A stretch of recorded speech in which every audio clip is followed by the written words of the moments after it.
자, 11번 문제는 조지와 윌딩의 사회복지 정책 모형에 대한 부분인데 옳은 것은입니다. 제가 1회 때 4가지 사분법과 1994년에 6가지 6분법에 대해서 말씀드렸습니다. 생각나시죠?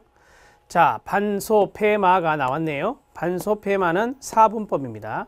조지 윌딩의 사분법인데 반집합주의, 소극적 집합주의, 그 다음에 페이비안 사회주의, 그 다음에 마르크스주의입니다. 여기 있는 페이비안 사회주의를 점진적 사회주의라고 합니다. 여기 있는 마르크스주의는 고전적 또는 급진적 사회주의라고 합니다. 이렇게 정리를 해 놓으시고, 자, 반집합주의는 수정자본주의 지향이라고 했는데 틀렸습니다. 자, 이 반집합주의와 수정자본주의 지향은 틀렸다. 그러면 수정자본주의는 무슨 말입니까? 그렇습니다. 자본주의에 문제가 있을 때 국가가 개입해서 그것을 시정하는 겁니다. 그게 바로 수정자본주의고 거기에 대표적인 사람이 케인즈입니다. 따라서 수정자본주의 지향은 바로 아래에 있는 소극적 집합주의에서 지향하는 겁니다. 소극적 집합주의의 학자 안에 누가 있을까요? 케인즈가 있는 겁니다. 자, 그 다음에 하이에크, 프리드만, 포웰, 이 학자들은 반집합주의 맞습니다. 이 학자들은 반집합주의 맞습니다. 우리 시험에 이 학자들 연결하는 거 나온 적 있습니다. 지문으로 깔린 것도 있고요. 그래서 학자들을 알아놓으시라고 이 문제를 냈고요. 여기에서 앞에 있는 두 분 정도는 좀 기억하세요. 하이에크와 프리드만, 자유방임주의 사상을 지향했던 사람들입니다. 자, 그 다음에 이제 소극적 집합주의는요, 시장 실패를 보충하는 수단으로서 끊어요. 복지국가를 인정했다. 맞나요? 네, 맞습니다. 시장 실패가 되었을 때 국가가 개입을 해서 보충하는 겁니다. 그래서 시장의 문제를 해결하는 것이죠. 맞고요. 자, 그 다음에 티트머스부터 가로입니다. 티트머스, 마샬, 크로스랜드, 타우니 또는 토니, 이 학자들은 소극적 집합주의 아닙니다. 이 사람들은 바로 페이비안 사회주의입니다. 이 사람들은 페이비안 사회주의에 해당된다. 이렇게 보시면 됩니다. 자, 여기에서도 마찬가지 제가 말씀드린 사람 3사람은 기억하십시오. 티트머스와 마샬과 톨입니다. 이 3사람이 출제 포인트였습니다. 자, 그 다음에 페이비안 사회주의 들어갑니다. 비복지 요소. 우리가 이제 복지의 반대말이 비복지가 되는데 이 비복지가 바로 diswelfare, 안녕이 아닌 상태를 말합니다. 안녕이 아닌 상태를 우리는 비복지다 이렇게 말해요. 영어로는 diswelfare라고 합니다.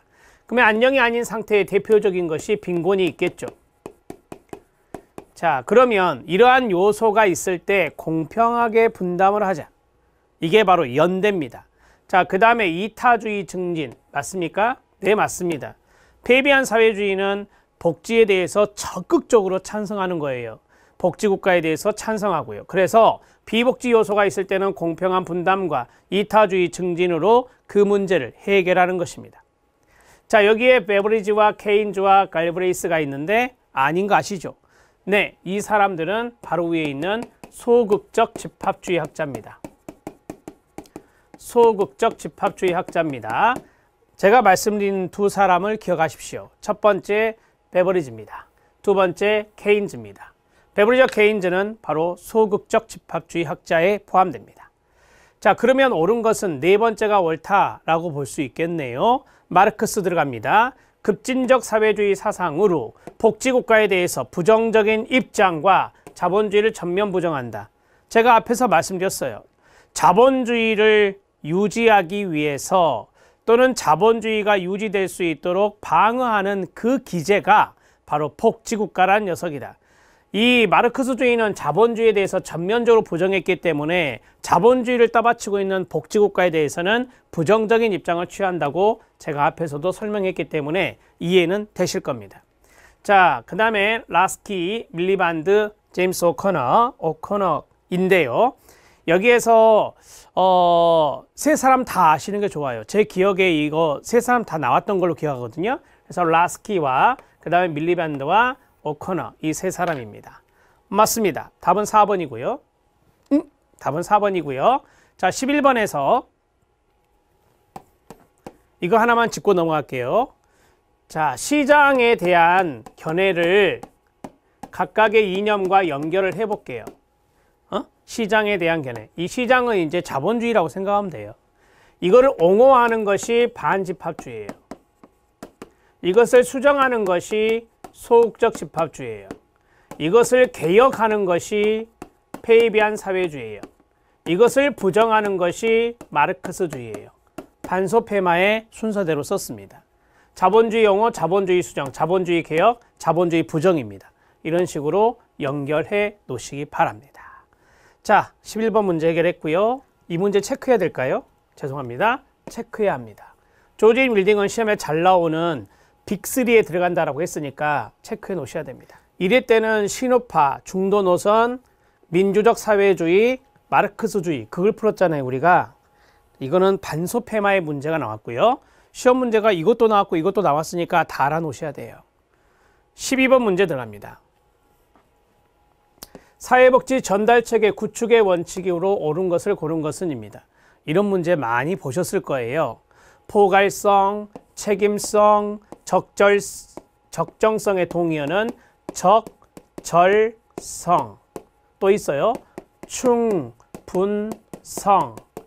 동의어입니다. 이렇게 아래로 읽어야 돼요.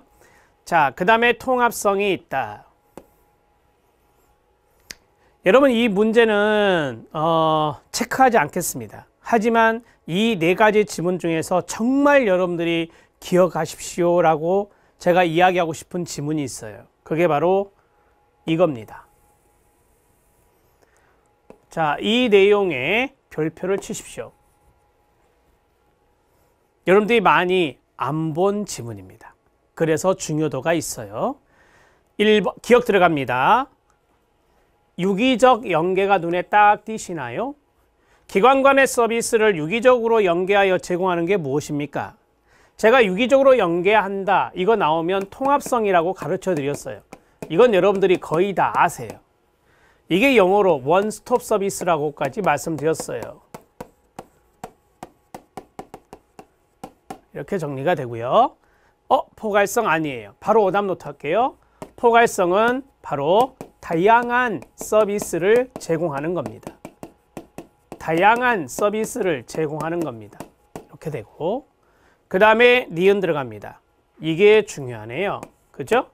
사회복지 서비스 전달에 대해 충실한 노력을 다해야 한다. 같은 말로 할게요. 최선의 노력을 해야 된다. 최선의 노력과 충실한 노력은 같은 의미, 책임성 맞습니다. 서비스 양과 질, 제공되는 기간이 클라이언트나 소비자의 욕구 충족과 서비스의 목표 달성에 충분히 한다. 이게 결정적 힌트죠. 이게 바로 충분성, 적정성, 적절성이라고 합니다. 맞습니다. 통합성, 여기에서 중요한 단어 제가 하나 찍어 드릴게요. 요거 나올 거예요. 질서 정연 나오면 통합성이에요. 이렇게 외우세요. 그냥. 질서 정연 나오면 뭐라고요? 통합성이에요. 질서 정연이란 것이 뭐냐? 각종 서비스가 질서 정연하고 체계적으로 제공된다라고 했어요. 그게 바로 원스톱이에요. 이 자원을 이쪽으로 연계하고 이 자원을 이쪽으로 연계하고 이 자원을 이쪽으로 연계하고 이런 것들이 바로 질서 정연 체계적과 관련성이 있는 거예요. 그게 바로 유기적 연계와 연관성이 있어요. 그래서 통합성 맞고요. 효과적으로 달성할 수 있는 것을 의미하는 것이다. 질서 정연 나오면 뭐라고요? 통합성. 꼭 기억하십시오. 전공서적에 이런 지문도 있습니다. 자, 정리가 됐는데요. 니은, 디귿, 리을 모두 맞네요. 답은 3번입니다. 13번 문제 들어갑니다.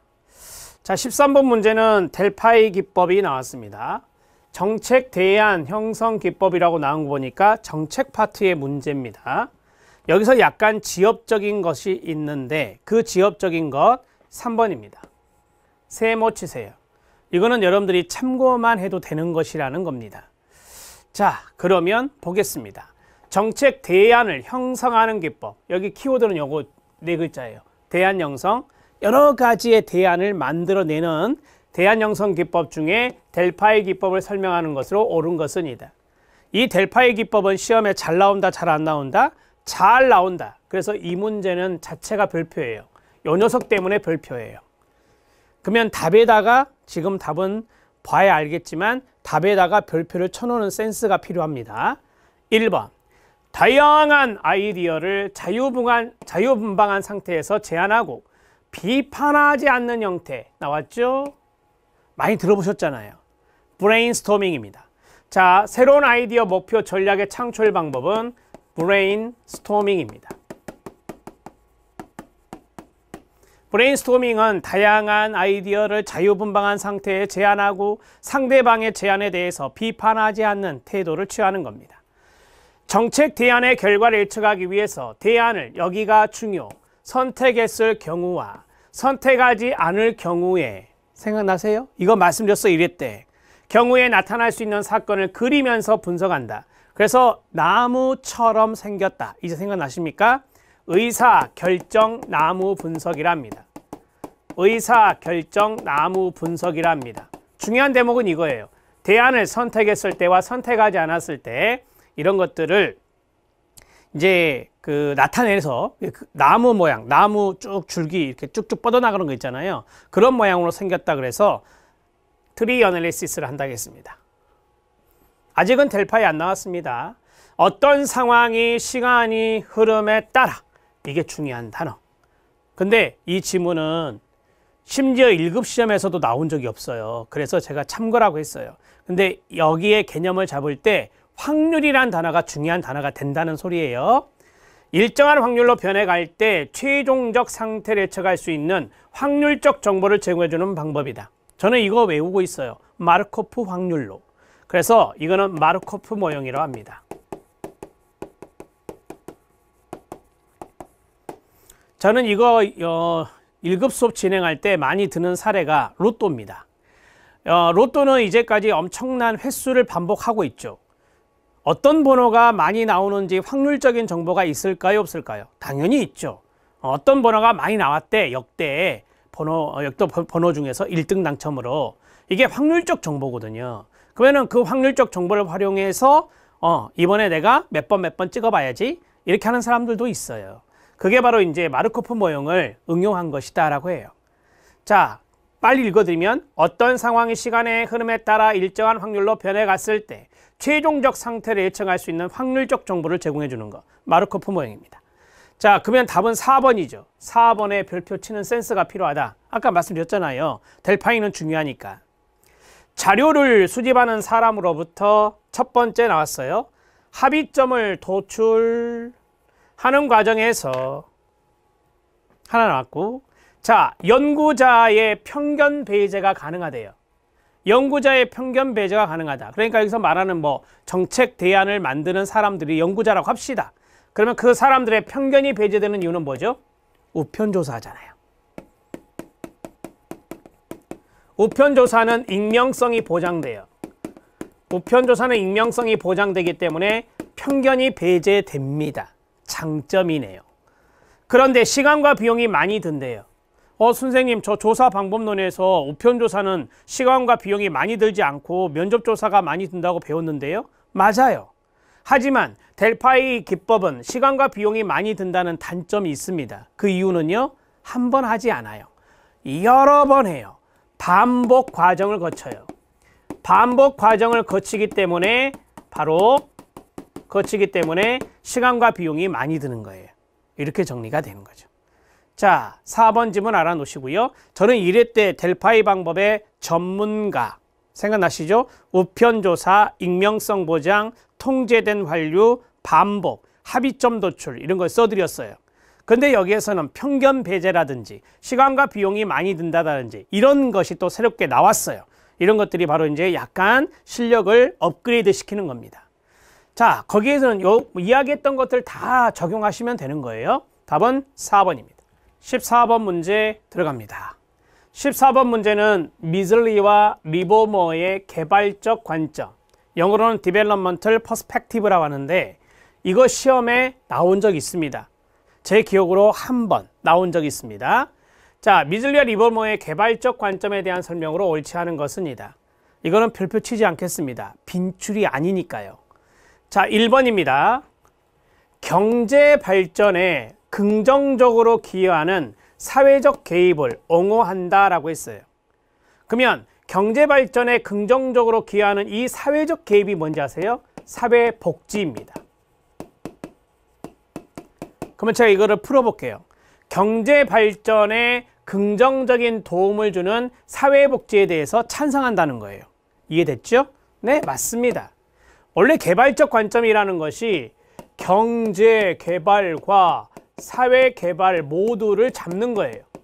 경제 개발과 사회 개발을 모두 다 잡는 거라고요. 이 사회 개발이 사회복지예요.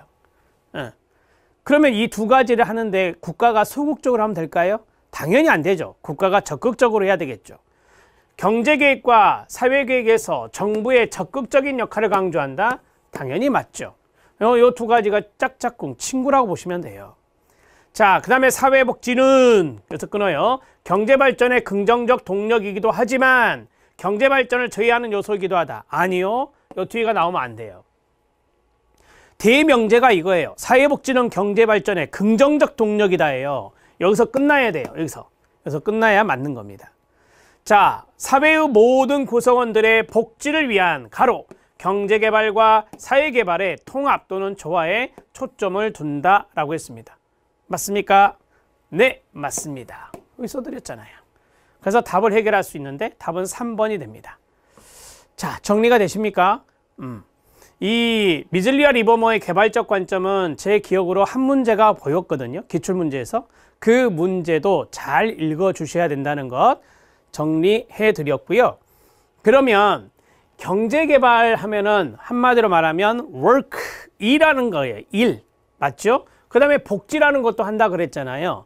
그러면 근로조건부 복지. 오케이. 자, CF 근로조건부 복지를 지향하는 것이 있어요. 그게 바로 신자유주의예요. 신자유주의. 어떤 분이 그런 질문을 했더라고요. 신자유주의는 복지 반대하는 거 아니에요?